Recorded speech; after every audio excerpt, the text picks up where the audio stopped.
In a world where royal gestures are dissected by millions and fleeting moments become eternal memories, one simple act of love between a husband and wife would break the internet on Christmas Day 2024. What started as a private moment of tenderness between Prince William and Catherine during their traditional Christmas walk would become the most shared royal video of the year, touching hearts across continents and reminding the world that beneath the crowns and titles, the most powerful force remains unchanged: authentic love. This is the story of how a single gesture, captured by chance and shared with intention, would reveal the depth of a marriage that has weathered storms, celebrated triumphs, and emerged stronger than ever. It's about the moment when the future King of England forgot about protocol, ignored the cameras, and simply became a husband honoring his wife in the most beautiful way possible. The morning air was crisp with the promise of winter as hundreds of well-wishers gathered outside St. Mary Magdalene Church in Sandringham. Christmas Day 2024 had dawned bright and clear, painting the Norfolk countryside in shades of gold and amber that seemed almost too perfect for reality. The familiar sounds of excitement rippled through the crowd as they waited for the royal family's traditional Christmas morning appearance, a beloved tradition that had become as much a part of British Christmas as pudding and crackers. Catherine stood before her bedroom mirror, her hands trembling slightly as she fastened the delicate pearl earrings that had belonged to Princess Diana. The weight of the jewelry felt heavier than usual, not because of their physical presence but because of everything they represented. This Christmas marked a milestone she had never been certain she would reach, a celebration that felt more precious than any that had come before. The past year had tested her in ways she could never have imagined when she first stepped into royal life as a young bride. The diagnosis had come like thunder from a clear sky, sudden and shocking, turning their carefully ordered world upside down in a matter of moments. She remembered the doctor's gentle but serious voice, the way William's hand had tightened around hers, the strange sensation of the room spinning even though she was sitting perfectly still. But today was different. Today was about gratitude, about presence, about the simple miracle of being here, in this moment with her family around her. She touched the emerald and diamond choker at her throat, another piece from Diana's collection that William had given her just that morning. "She would have wanted you to wear it today," he had whispered, his voice thick with emotion she rarely heard him express so openly. Downstairs, William paced the drawing room with an energy that his children recognized as barely contained excitement. Prince George, now 21 and bearing an increasingly striking resemblance to his father, watched with amusement as William checked his watch for the third time in 5 minutes. Princess Charlotte, 19 and radiant with the confidence that came from knowing exactly who she was, exchanged knowing glances with her younger brother Louis, who at 16 still possessed the mischievous spirit that had charmed the public since his earliest appearances. "Papa, you're making me nervous," Charlotte laughed, reaching out to straighten his tie with the casual intimacy that marked their close-knit family. "It's just the Christmas walk. We've done this 100 times." But William knew this walk was different. In his jacket pocket, carefully folded, was a letter he had written to Catherine in the dark hours of the previous night. Not a formal speech or a carefully crafted statement, but the raw, honest words of a man who had almost lost the center of his universe and wanted the world to know how grateful he was for her return to health, her strength, her unwavering grace under pressure. The decision to share something so personal had not come easily. William had always been protective of their privacy, fiercely guarding the sacred space of their marriage from the hungry eyes of the media. But something about this Christmas felt different, felt like a moment when transparency might serve a greater purpose than protection. King Charles appeared in the doorway, his face softening as he took in the scene of his son and grandchildren preparing for what had become one of his favorite royal traditions. The past year had aged him visibly, not just from the weight of his own health concerns, but from watching his beloved daughter-in-law face her own battle with characteristic dignity. The bond between Charles and Catherine had always been special, but her illness had deepened their connection in ways that surprised them both. "Ready?" Charles asked simply, and the single word carried layers of meaning that only the family could fully understand. Ready for the public scrutiny, ready for the questions, ready to present a united front, while still acknowledging the reality of what they had all endured. The walk to the church was a masterpiece of choreographed spontaneity. The family moved together with the easy rhythm of people who had performed this dance many times before, pausing to accept flowers from children, exchanging warm words with familiar faces in the crowd, creating those golden moments that would appear in newspapers around the world the following day. Catherine moved with a grace that seemed almost ethereal, her smile genuine and warm as she accepted bouquet after bouquet from excited children. The deep blue coat she wore brought out the brilliance of her eyes, and the wind caught her hair in a way that created perfect, unplanned photographs that would become instant classics. But it was during the return walk from the service that the moment occurred. The family was making their way back through the crowd when William noticed Catherine pause, her hand moving almost unconsciously to her throat. It was a gesture so subtle that most people missed it entirely, but William knew his wife well enough to recognize the small signs of fatigue that she worked so hard to conceal from the public. Without thinking, without calculating the potential consequences or considering who might be watching, William stopped walking. The rest of the family continued for a few steps before realizing he was no longer with them, turning to see what had captured his attention. William reached into his jacket pocket and withdrew the letter, his fingers handling the folded paper with the reverence usually reserved for precious artifacts. The crowd around them seemed to sense that something significant was about to happen, a collective holding of breath that created an almost sacred silence in the midst of the Christmas morning chaos. "Catherine," he said, and his voice carried clearly in the crisp air, reaching not just his wife but the dozens of people gathered around them. "I need to say something, and I need to say it now, in front of all these people who love you almost as much as I do." Catherine's eyes widened slightly, the only sign of her surprise at this unexpected departure from protocol. Around them, phones began to appear as people realized they were witnessing something extraordinary, something unscripted and, therefore infinitely more valuable than any staged photo opportunity. William unfolded the letter with careful precision, his hand steady despite the magnitude of what he was about to do. The wind picked up slightly, rustling the paper, and he had to clear his throat before beginning to read. "This time last year," he began, his voice growing stronger with each word, "I thought I knew what love meant. I thought I understood what it meant to be grateful, to be blessed, to find purpose in service and joy in family. But this year taught me that I knew nothing at all."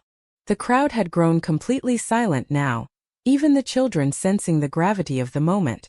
Catherine stood perfectly still, tears beginning to gather in her eyes as she realized what her husband was doing, the gift he was giving not just to her, but to everyone present. "You have shown me what courage looks like when it's tested by the unthinkable," William continued, his eyes never leaving Catherine's face. "You have shown our children what grace means when facing the unknown. You have shown the world what it means to find strength not just in yourself, but in the love that surrounds you." The words hung in the air like a prayer, and indeed, many in the crowd would later say that the moment felt like a blessing, like witnessing something holy in the midst of an ordinary Christmas morning. The spontaneous nature of William's gesture, the raw emotion in his voice, the way Catherine's face transformed as she listened, all combined to create something that transcended typical royal protocol. "But most of all," William said, his voice beginning to break slightly, "you have reminded me every single day that love isn't just about the good times, the celebrations, the moments when everything goes according to plan. Love is about standing together when the world shifts beneath your feet. It's about holding hands in hospital corridors and finding reasons to laugh when laughter seems impossible." By now, several people in the crowd were openly crying, moved not just by the words themselves but by the obvious sincerity with which they were delivered. This wasn't a speech written by palace communications staff or a carefully orchestrated public relations moment. This was a husband speaking from his heart to his wife, allowing the world to witness the most private and precious aspects of their relationship. Catherine stepped closer to William, close enough that their shoulders touched, and the gesture was so natural, so instinctive, that it seemed to complete the circle of intimacy he had created with his words. The crowd pressed in slightly, not intrusively, but with the collective desire to be part of something beautiful and rare. "Thank you," William concluded, folding the letter and placing it back in his pocket, "for being exactly who you are. Especially when who you are was all that stood between our family and a darkness I don't want to imagine. Thank you for fighting, for healing, for coming back to us stronger and more beautiful than ever." The moment that followed was pure magic. Catherine reached up and touched William's face with a tenderness that spoke of years of marriage, of shared sorrows and multiplied joys, of a love that had been tested by fire and emerged refined rather than destroyed. The kiss they shared was brief but profound, witnessed by hundreds of strangers who suddenly felt like they had been invited into something sacred. The applause began softly, almost hesitantly, as if the crowd wasn't sure whether it was appropriate to respond to such an intimate moment. But it grew quickly, becoming a wave of sound that seemed to encompass not just appreciation for what they had witnessed, but celebration of love itself, of resilience, of the kind of authentic human connection that transcends titles and positions. Someone in the crowd began recording the moment on their phone, and within minutes, the video would begin its journey around the world. But in that instant, technology and viral fame were the furthest things from anyone's mind. There was only the present moment, only the beauty of watching two people who happen to be royalty remember and declare their love for each other in the most public and vulnerable way possible. As the family finally began to move again toward the cars that would take them back to Sandringham House, Catherine slipped her hand into William's, their fingers intertwining with the practiced ease of couples who have learned to find each other even in crowds. The gesture was simple, almost automatic, but it provided the perfect visual conclusion to a moment that had already transcended the ordinary. Little did they know that within hours, their private moment of love would become a global phenomenon, touching millions of hearts and reminding a cynical world that authentic emotion still had the power to break through the noise and reach the places in human hearts that hunger for real connection. The video would be shared, discussed, analyzed, and celebrated, but for now it was simply theirs, a gift they had given each other and, unknowingly, to everyone who witnessed it. Sarah Mitchell had planned to spend Christmas Day exactly as she had for the past 15 years. Sleeping in, making a leisurely breakfast, and avoiding social media until the post-holiday blues forced her back into the digital world. As a social media manager for a London-based marketing firm, she considered Christmas her one day of freedom from the endless scroll of content that defined her professional life. But her phone buzzed insistently from the nightstand, the sound cutting through her peaceful morning like an alarm she couldn't ignore.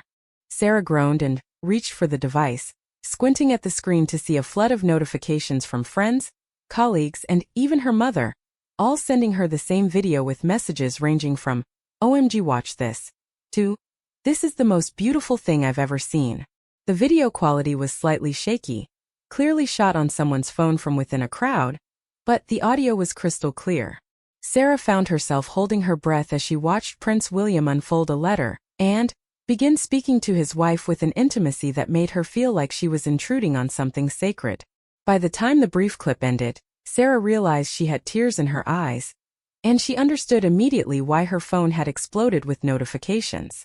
She had witnessed the birth of something viral, something that would transcend the usual boundaries of royal coverage, and tap into something much more fundamental about human connection and love. Without thinking, Sarah added her own caption and shared the video. "When love is this real, it doesn't matter who you are. It just matters that you're brave enough to say it out loud." 3 time zones away in New York City, Maria Gonzalez was preparing Christmas dinner for her extended family when her teenage daughter Isabella rushed into the kitchen with her phone extended. "Mom, you have to see this right now," Isabella insisted, her eyes bright with the kind of excitement that usually accompanied boy band announcements or celebrity gossip. But as Maria watched the video, wiping her flour-covered hands on her apron, she felt something shift inside her chest. The love in William's voice, the vulnerability of the moment, the way Catherine's face transformed as she listened, all reminded Maria of her own wedding day 23 years earlier, when her husband had surprised her with vows he had written himself, speaking words that made her believe in fairy tales even as a practical adult. "This is what love looks like after you've been through hell together," Maria whispered. And Isabella looked at her mother with new understanding, suddenly seeing her parents' relationship through the lens of this royal moment that had somehow made love feel both extraordinary and universal. Back in London at the BBC's Broadcasting House, Christmas Skeleton Crew producer James Chun received the video from a colleague with the message, "This is going to be everywhere in an hour." James had covered enough royal events to recognize authentic emotion when he saw it, and he immediately understood the significance of what they were witnessing. This wasn't just news. It was a moment that would define how people remembered this Christmas. Within 30 minutes, James had assembled a small team and begun crafting a segment that would treat the moment with the respect it deserved while acknowledging its broader cultural significance. The challenge was presenting the story without exploiting the intimacy that made it so powerful, walking the fine line between journalism and voyeurism that defined modern media coverage of the royal family. Meanwhile, the video continued its digital journey across platforms and continents. On Twitter, it was retweeted thousands of times per minute, with comments ranging from heart emojis to longer reflections on marriage, illness, and recovery. The hashtag William and Catherine began trending globally, joined by hashtag royal love and hashtag Christmas heart as people struggled to capture the essence of what they had witnessed. Dr. Emily Watson, a relationship counselor in Sydney, was spending her Christmas morning reading when her adult children began showing her the video that had captured their attention. As someone who had spent decades helping couples navigate the complexities of long-term relationships, Emily immediately recognized the profound maturity and depth displayed in William's public declaration. "This is what successful couples do," she explained to her children, who had gathered around her tablet to watch the video again. "They acknowledge each other's strength, they express gratitude for shared struggles, and they aren't afraid to be vulnerable in front of others. What makes this remarkable isn't just that they're royalty, but that they're demonstrating emotional intelligence and authentic connection." Emily's impromptu analysis would later become its own viral moment when her daughter posted it to TikTok, where it would be viewed millions of times by young people hungry for examples of what healthy relationships actually looked like in practice. In Los Angeles, celebrity blogger Amanda Torres was covering the usual Christmas Day entertainment stories when her assistant burst into her home office with news that something extraordinary was happening on social media. Amanda had built her career on royal coverage, but she had grown increasingly cynical about the manufactured nature of most public royal moments. This, however, was different. As she watched the video for the third time, Amanda found herself abandoning her planned coverage of celebrity Christmas outfits in favor of a piece that would explore why this particular moment had resonated so deeply with people around the world. Her article, titled "When Real Love Breaks the Internet: Why William's Christmas Gesture Matters More Than Any Red Carpet Moment," would become one of the most read pieces of her career. The video's journey through social media revealed interesting patterns about how authentic emotion spreads in the digital age. Unlike manufactured viral content, which often follows predictable demographic patterns, William's homage to Catherine crossed every conceivable boundary. It was shared equally by teenagers and grandparents, by royalists and Republicans, by people in rural communities and urban centers. Facebook groups dedicated to royal watching exploded with activity as members analyzed every word of William's impromptu speech. But the video also found enthusiastic audiences in unexpected places. Parenting groups shared it as an example of how to model healthy relationships for children. Cancer support communities embraced it as a beautiful representation of how couples can emerge stronger from medical crises. Even relationship advice forums used it as a case study in public displays of affection that felt genuine rather than performative. The international response was equally remarkable. In France, major news outlets covered the story with unusual warmth, with Le Figaro running a piece titled, "When British Reserve Gives Way to Pure Emotion." German media praised the moment as evidence of the royal family's evolution toward greater authenticity and emotional openness. Even traditionally Republican newspapers in Ireland acknowledged the power of what they had witnessed, focusing on the universal themes of love and resilience rather than royal protocol. But perhaps the most telling response came from ordinary people who felt compelled to share their own stories in response to what they had seen. Social media platforms filled with posts from couples sharing their own moments of public vulnerability, their own experiences with illness and recovery, their own discoveries about the true meaning of love when tested by adversity. Jennifer Walsh, a teacher in Dublin, posted a photo of herself and her husband from their own recovery journey, writing, "3 years ago, my husband stood beside my hospital bed and promised he would love me through whatever came next. Today, watching Prince William honor Catherine's strength, I'm reminded that love isn't just a feeling. It's a choice we make every day, especially on the hardest days." The post received thousands of responses from people sharing similar stories, creating an impromptu global conversation about love, loss, and resilience that extended far beyond the original royal moment. Technology companies began tracking the video's spread with fascination, noting that it was achieving viral status through organic sharing rather than algorithmic promotion. Unlike content that platforms push based on engagement metrics, This video was being actively sought out and shared by users who felt compelled to pass along something they found meaningful. By evening in London, major television networks had restructured their Christmas Day programming to include extended coverage of the moment and its aftermath. News anchors who usually maintained professional distance found themselves visibly moved as they reported on the story, and several admitted on air that they had watched the video multiple times before broadcasting. The BBC's royal correspondent, Victoria Sterling, delivered what would become one of her most remembered reports. In 30 years of covering the royal family, I have witnessed countless carefully orchestrated moments designed to show us who they are. Today, in a spontaneous gesture lasting less than 3 minutes, Prince William showed us something far more valuable: who they are when they forget about being royal and simply remember how to be human. As Christmas Day drew to a close around the world, the video had been viewed tens of millions of times across all platforms. But, more than the numbers, what struck observers was the quality of the response. Unlike typical viral content that generates cynical commentary and divisive debate, this moment seemed to bring out something better in people's online behavior.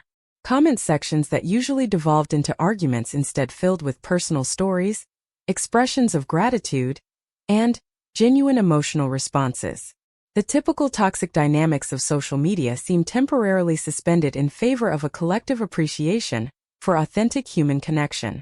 Dear Michael Roberts, a digital anthropologist at Oxford University, would later write that the video's viral spread represented a rare instance of technology serving its highest purpose: creating genuine human connection across vast distances. In an age of carefully curated online personas, he observed, people hunger for authentic emotion.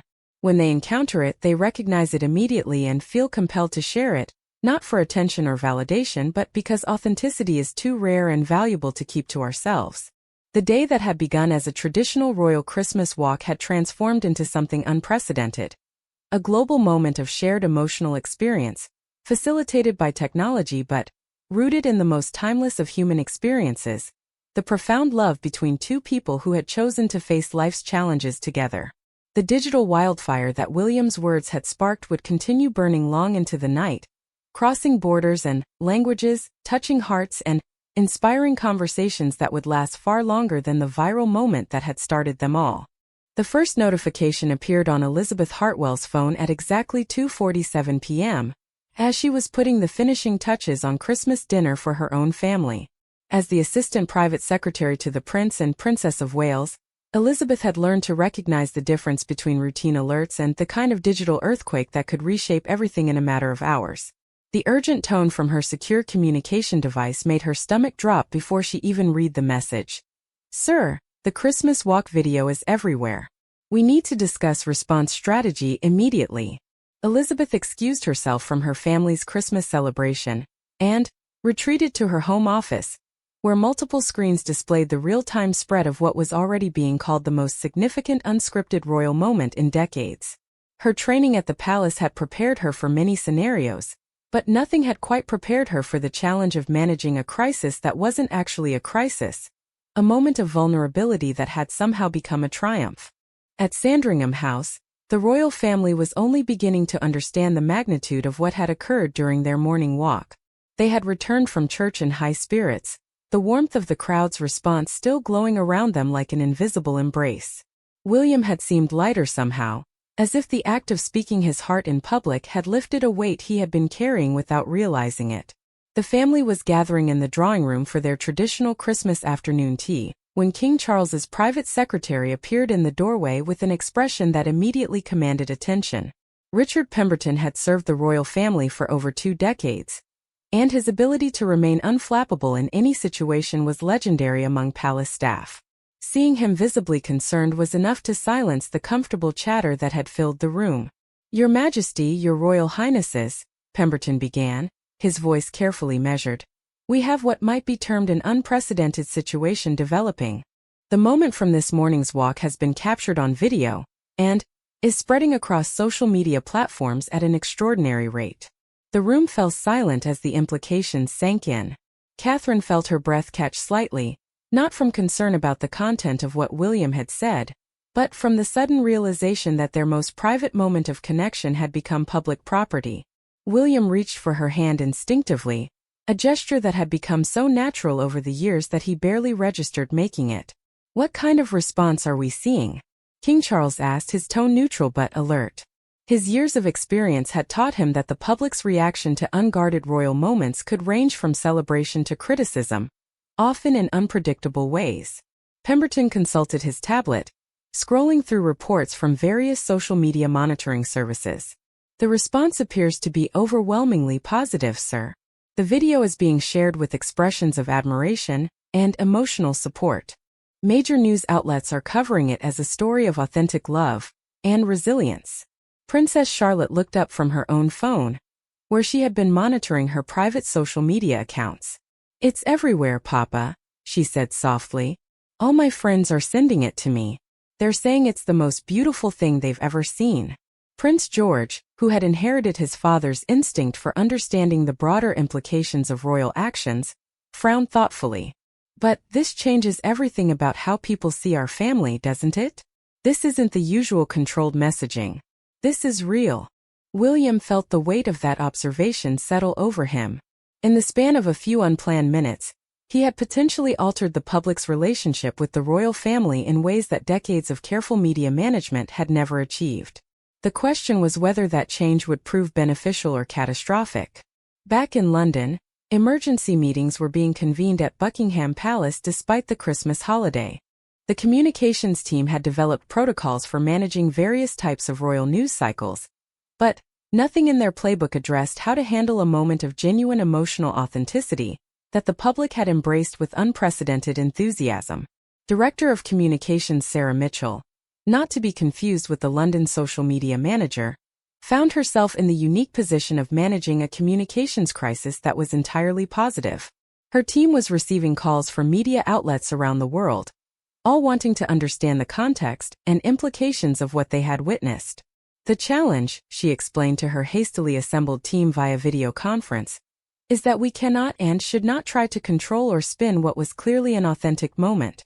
Any attempt to manage this narrative could backfire spectacularly by making it appear calculated or manipulated." The team faced the unprecedented challenge of protecting the integrity of a spontaneous moment, while also ensuring that the broader royal communications strategy remained coherent. They needed to acknowledge what had happened without over-explaining it, to provide context without destroying the magic that had captured the world's attention.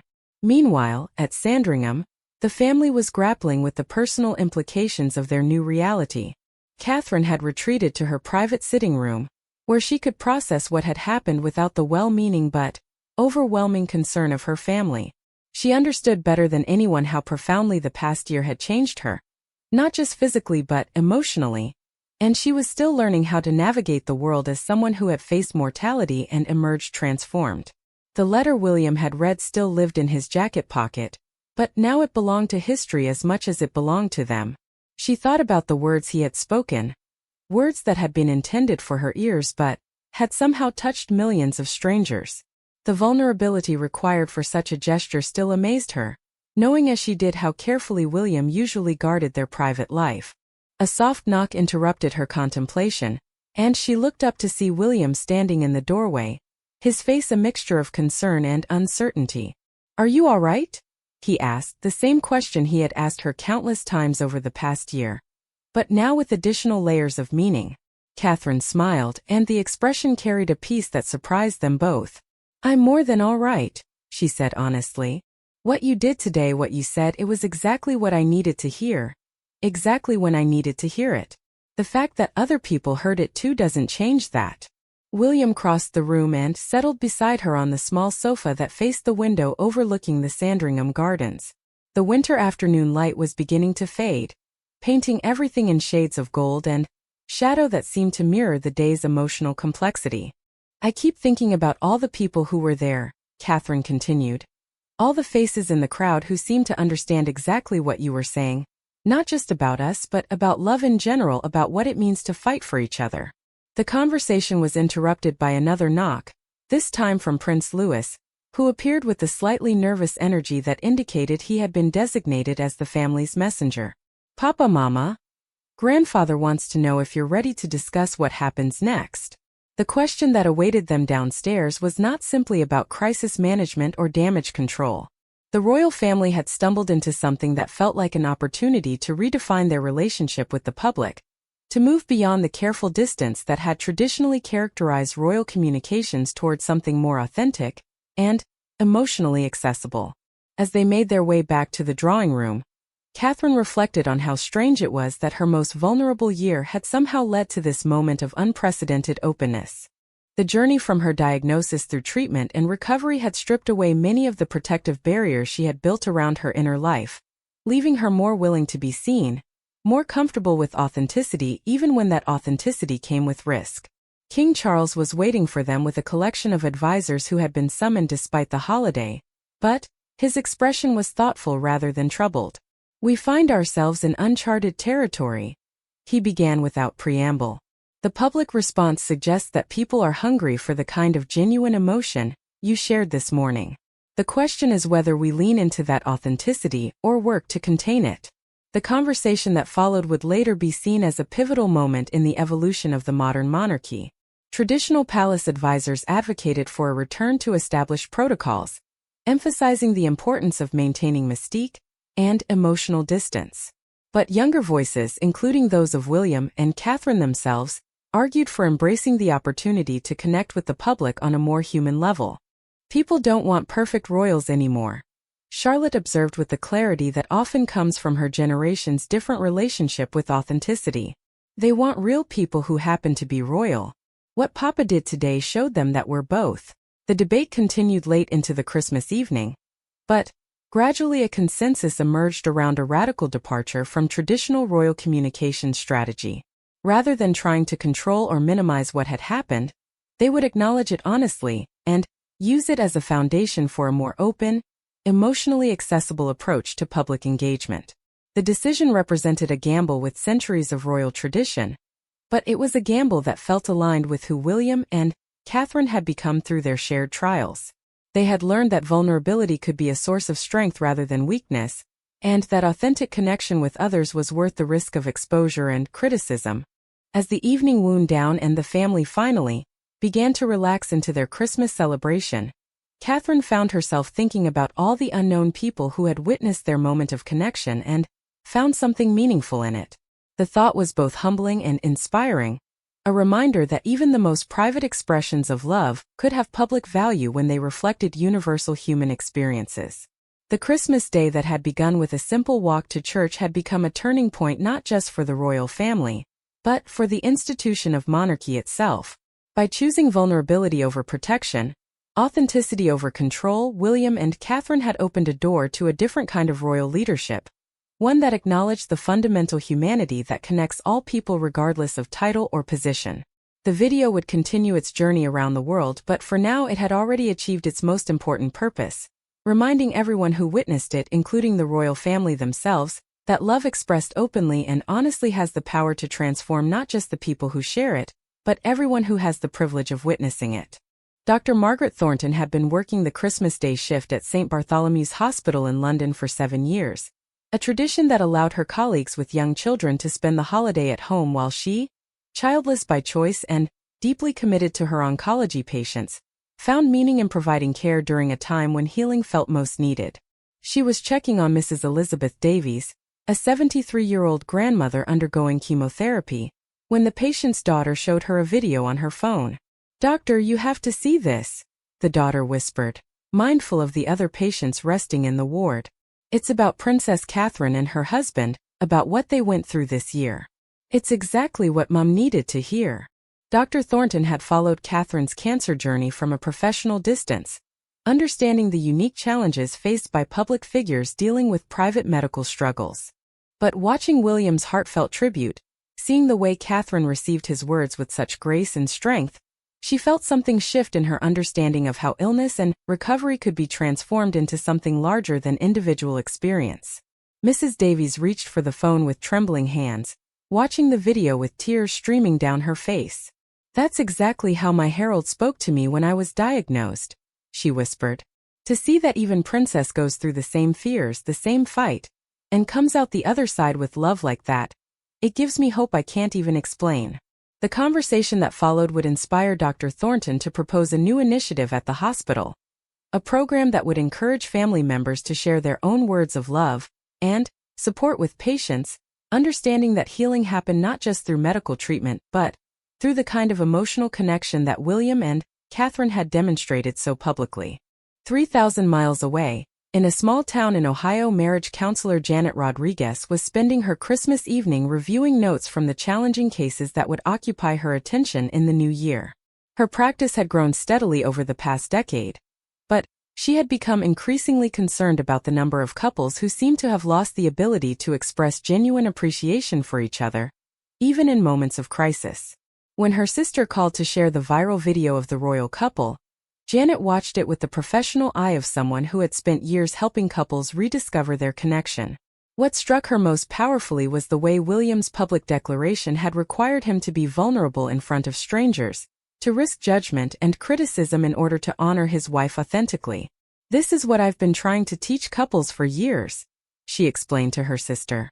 "Real love requires courage. It requires being willing to say the difficult, beautiful, important things out loud, even when you're afraid of how they might be received." The video would inspire Janet to restructure her entire practice around what she began calling courageous love therapy, helping couples understand that vulnerability was not weakness but the foundation of genuine intimacy. Her approach, documented in a blog post that would eventually reach millions of readers, credited William and Catherine's Christmas moment as the inspiration for a new understanding of how public displays of affection could model healthy relationship dynamics. In Edinburgh, Scotland, Robert MacLeod had been dreading Christmas Day for months. His wife of 42 years, Helen, was battling the later stages of Alzheimer's disease, and the holiday had become a painful reminder of all the traditions they could no longer share, all the conversations that were no longer possible. He had planned to spend the day quietly, maybe watching old movies, trying to avoid the cheerful chaos that seemed to mock his grief. But his daughter called in the afternoon, insisting that he watch a video that had been shared throughout her social media networks. Robert had little patience for viral internet content, but something in his daughter's voice convinced him to click the link she sent. As he watched William speak about love that